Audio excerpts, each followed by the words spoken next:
What's going on, church? How is everyone doing this morning? My name is Anthony, for those of you guys who don't know. And for today's reading, I had the honor of reading Genesis 18 and 19.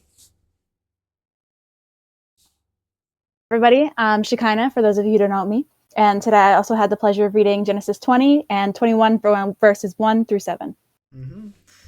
We are both very excited to be a part of this as everyone kind of makes their journey through the Bible this year.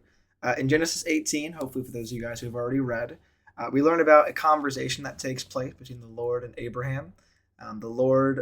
Abraham is made aware of what will happen to Sodom and Gomorrah, and he attempts to kind of bargain with the Lord, saying like, oh, if there's 50 righteous people in Sodom and Gomorrah, will you destroy the whole place?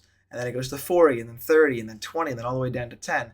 Kind of like bargaining to prevent the destruction of Sodom and Gomorrah, which is kind of interesting because it kind of relates to kind of what we do in our life whenever we kind of have this brick wall in front of us. We try to like bargain around it. We try to play games with God to see if we could lessen the punishment or if we could make it a better situation for us.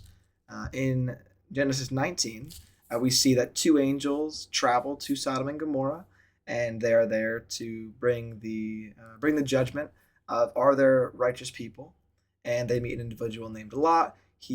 Long story short, Lot brings him into his house. He tries to help them. Men show up from Sodom and Gomorrah, and a little fight kind of breaks out, which leads to Lot and his daughters fleeing Sodom and Gomorrah to a nearby town, which the chapter ends in the destruction of the Sodom and Gomorrah.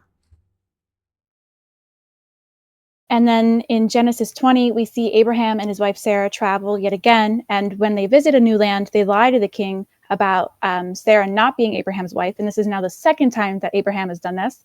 And we would think he learns, but he does not.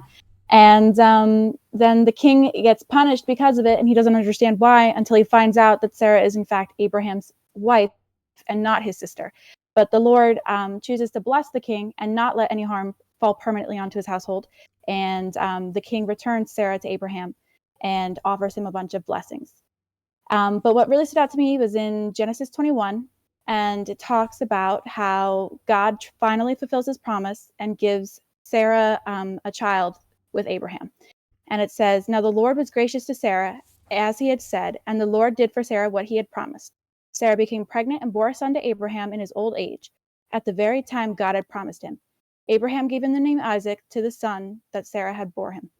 And this really just stood out to me because it's just such a really good and powerful reminder of how when we trust in God, like he does fulfill his promises, even if it takes time and it happens in ways we don't think it will, and we don't always see it happening. In the end, God is always faithful to hold his word for us. And we just have to keep trusting his plan, keep trusting the process, and keep pursuing him.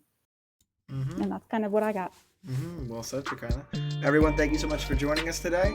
Good luck. Stay disciplined. All right, and have a good day, church. Can't wait to see you next week. Bye, everyone.